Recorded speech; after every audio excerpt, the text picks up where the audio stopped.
Happy Friday, everybody. Welcome back to Weather on the Go, all your weather coverage. In today's video, we have northwest flow bringing a refreshing cool down, especially for the northern states, but with much needed rainfall over the next several days. And then we look ahead to the middle of July's forecast with the temperature and precipitation trends, what to expect there. And the tropics are becoming very active with two new systems likely to form in the eastern Pacific Ocean. We'll get into those details later on in today's video. But first up, looking at the satellite imagery as of earlier on this morning, we did have a couple of MCSs or mesoscale convective systems with the stronger of the two down here across southern Kansas, Oklahoma, and northeast Texas panhandle, bringing some very significant wind damage, hail, and a couple tornadoes along with it as well. But as we go through today, looking at the overall weather pattern over the top of that ridge that continues to build across northern Mexico and the southern plains, we see the northwest flow in the jet stream out of Canada and the Pacific Northwest, bringing a nice, refreshing cool down over the next couple of days. And this really takes us through the weekend as well with that northwest flow up across, especially the northern states, the northern plains, the upper Midwest, the Ohio Valley. Those areas will see a nice, refreshing cool down going through this weekend. So today's high temperatures up in those areas will be in the 70s. So Chicago up to Green Bay, back westward to the Minneapolis-St. Paul region, Rapid City, South Dakota. We're seeing widespread middle to upper 70s. Get outside and enjoy the nice weather out there. Lots of sunshine across these areas here as well through the day today.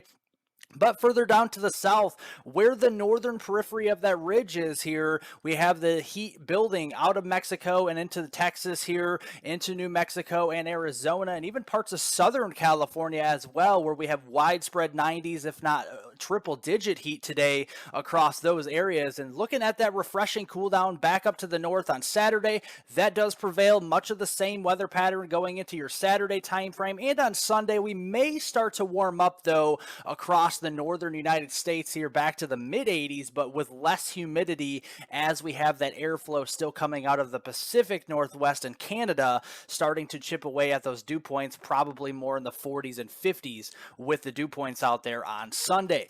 But we have to talk about storm chances because we have the northern periphery of that upper level ridge down here to the south. We have another enhanced risk for severe storms today across the Texas and Oklahoma panhandle, with another slight risk from eastern Colorado eastbound there to the Tulsa region later on today as well. And you can see those storms blowing up right across the Oklahoma and Texas panhandle this evening. More stratiform rainfall up here across portions of Iowa, Missouri, getting into western Illinois, Wisconsin, parts of Minnesota. A couple thunderstorms in there as well, but those should not be that severe up across those areas as the instability does remain low. And then as we go into tonight, overnight, after the midnight time frame, we start to see more of a loosely organized complex of storms developing across southern Kansas down into Oklahoma and North Texas, perhaps just to the north of the Dallas-Fort Worth area and Wichita Falls overnight. That could present the threat for some damaging wind gusts in excess of 60 miles per hour,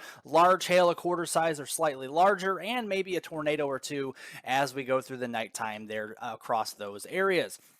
Then as we go into Saturday, that upper level ridge isn't really moving, guys. It's staying down across the southwestern United States. So much of the same areas will be seeing some severe weather. Another slight risk across the high plains, getting down through portions of Oklahoma, Arkansas, and eastward toward the Memphis region on Saturday. And this pushes a little bit further to the east on Sunday. We have a marginal risk up across portions of the upper Midwest, the Great Plains, with a slight risk mainly across portions of Dixie Alley here into the Carolinas and up into the Delmarva region as well, into Virginia, Delaware, and Maryland there on Sunday. But looking at the total rainfall accumulation today through your Monday morning, decent rains off the northwest flow here across Oklahoma, getting down through Arkansas, Mississippi, especially around the Jackson area, getting down here into Alabama. Decent rains anywhere in the pinks and reds here We could be seeing 1 to as much as 3+ inches of rainfall going over the next 48 to 72 hours. Also, some decent rains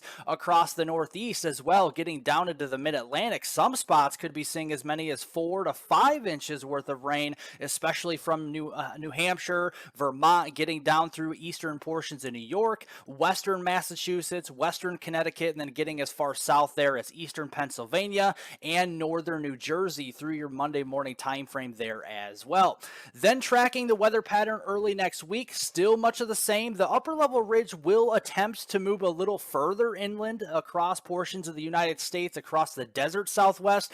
That will push the northern periphery of that ridge a little bit further to the north, across Nebraska, across Kansas and Missouri, with that northwest flow over the top early next week. And then that starts to get a little bit more shunted further down to the south late next week, but still remaining across Kansas, Missouri, and Arkansas with the northwest flow over the top of that. So what does this mean? Well, the upper level jet stream is pretty energetic going into next week off the Pacific Ocean here, across the Rockies and across portions of the Midwest. And this is a classic setup for much needed rain across the Midwest. I know it's very dry up across those areas, and the Climate Prediction Center is showing favorable chances for rainfall during the better half of next week and into next weekend, perhaps above average precipitation for those much needed rainfall type of areas up there into Iowa, Illinois, Missouri, and then eastward toward the Northeast as well. But underneath that ridge as it builds, we're not going to see so much of a drop of rain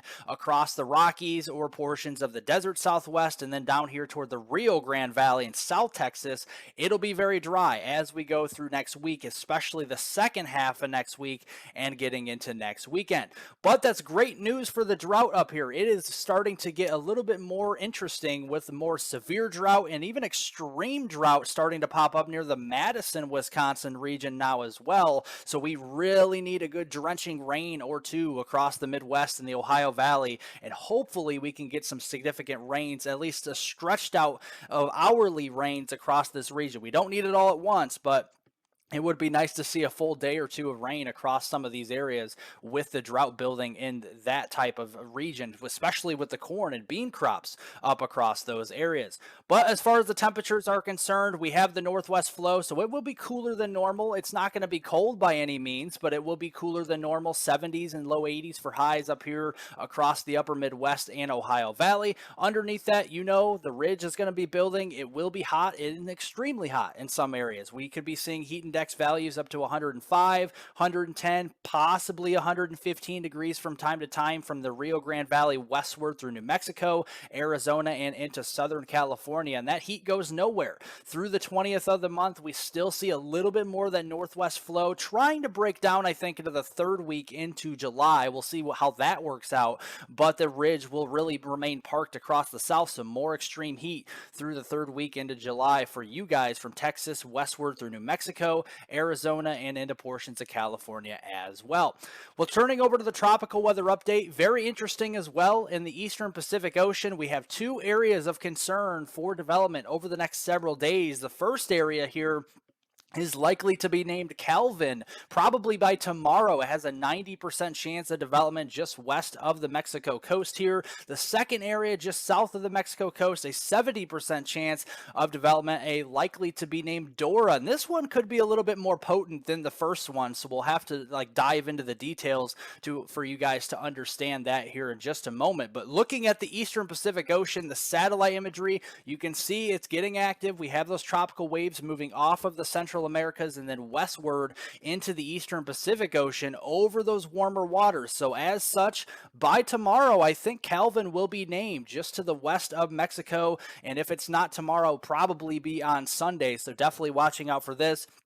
A tropical depression or a low-end tropical storm. And then as it pushes west, it doesn't really have a lot of residence time over the warmer waters for too long. So as we get into Monday or Tuesday early next week, it'll really start to lose its structure and fall apart as it moves west of the Baja of California into those cooler waters. And you can see those waters do really start to drop off west of the Baja here into those bluer anomalies. So that means some cooler ocean temperatures. And remember, hurricanes love warmer waters, moist air masses, and you have cooler, drier air. Hurricanes do not like that, or even tropical storms, tropical depressions. They don't like that. So as they move west, they will weaken. And looking here at middle of next week, this is the second system that has a 70% chance of development. This is likely to be named Dora, and the European model is going all in on a hurricane. This could be Hurricane Dora. I do think it probably will become a Category 1 as we get toward the middle of next week, just due to the fact that it's a pretty strong tropical wave.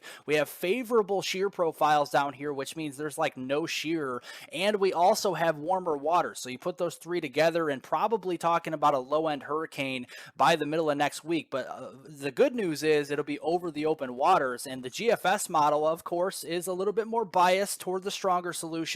Can't discount this, but it is pushing it down to a 983. It is possible it gets close to that depending on how warm those waters are still by the middle of next week. And then the Canadian model is kind of going more on the opposite direction than the GFS toward a weaker solution. So I do think it'll be a tropical storm at the very least, but it also could become a Category 1 hurricane by the middle of next week, Wednesday, Thursday timeframe. But this will also remain over the open waters and push westward. So with time, late next week, next weekend, Dora will also start to lose its structure and weaken as well. Turning over to the tropics here in the Atlantic, the Caribbean, and the Gulf, no new tropical cyclones expected over the next week to 10 days across this area. And the reason being, there's not anything to speak of, guys. I mean, there's no tropical waves really coming off of Africa, and any attempt is just fighting dry air across this region. And it's also too far south to really get into the Eastern Caribbean in the first place. So not seeing any favorable environments here. The only favorable environment we do see is the warm water temperatures. It is a complete powder keg across this region. The North Atlantic, for being in an El Nino, is rather warm. So any tropical wave moving into or maybe the second half of July, if it does attempt to move further west and overcome the dry air, will need to be watched with these water temperatures into the Lesser Antilles and the Bahamas especially as well as we go later on in July. Well, if you like detailed weather breakdowns on North America, including southern Canada, the United States, and the tropics, be sure to press the subscribe button down below. I break it all down for you here. You get nothing like this elsewhere on YouTube. I appreciate it, guys, for all the new subscribers out there. I do appreciate all the old subscribers, all the supporters. Do press the subscribe button if you are new, though, so you get additional updates and notifications moving forward when I do my videos and live streams. Also, very important to press the like button, the thumbs up button down below the video. It helps out more than you know to get this information out to as many people as possible. So crush that like button down below, guys. And if you want additional weather forecast updates in addition to the video, press the description down below the video and follow me on Twitter at hweather420. I do update on that platform fairly frequently throughout the week as well. Otherwise, if you're new to the channel, subscribe, like the video down below, leave any comments, questions, and concerns below. I'll get to those later on today. I hope everybody has a great rest of your weekend and a great rest of your Friday out there.